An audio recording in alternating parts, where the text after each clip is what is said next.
Hey everybody, got a little update. It is 7:20 at night right now on Thursday evening, and Malik and Malachi went back to school today, and now for the third time, the instructional assistant has pressed charges on my son for battery against a school board official. So this is the third time that she has pressed charges on him for the same thing that is identified in his behavior improvement plan, that is an identified issue because of his disabilities. He hits.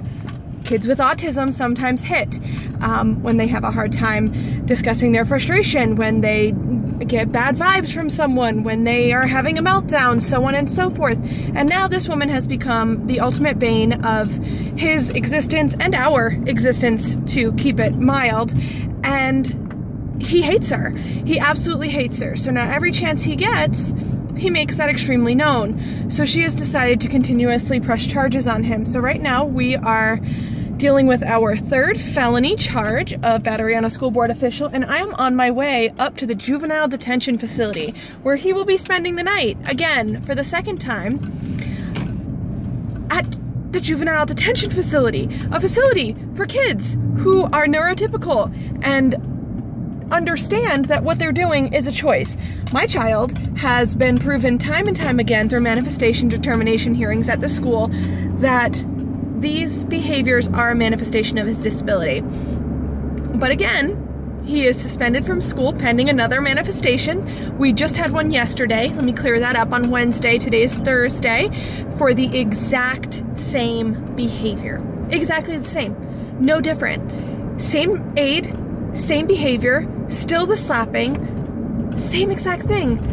And yet, again, we're in the same exact position. The school has told us that they don't want them there anymore, but under state law, they are not allowed to expel them. So what they're doing now is withholding new IEP changes for us to include their autism eligibility that we just got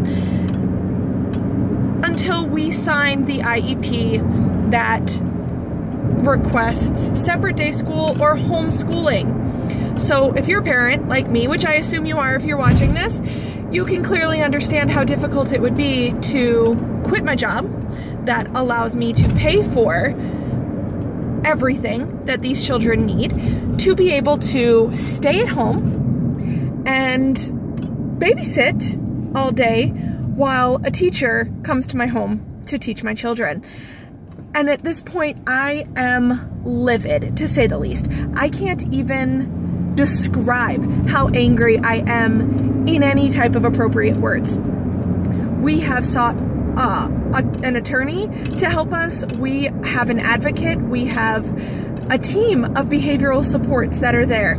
And still, this is a problem. Still, this lady is pressing charges. And at this point, we are seeking out what we can do on a legal side, because this is harassment. She's coming after my child again and again. A child with an intellectual disability, with an IQ of 53.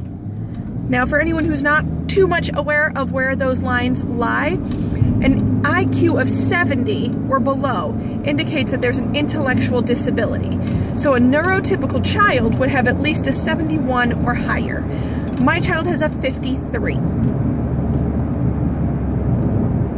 And he's being held at a jail for juveniles who are neurotypical. Now, as a parent, as a social worker, as a counselor, I see a lot of things wrong with this. The main thing that I see wrong with this is that we're putting an extremely vulnerable youth in a facility with youths who are incarcerated for all types of offenses. Now, I am the last one in the world to categorize children one way or the other. I am very positive about all children. But when it comes down to my child being locked up in a facility with children who are there for drug charges and violence charges and fighting charges and robbery charges, when my disabled child swatted at an aide, I have such a problem with that.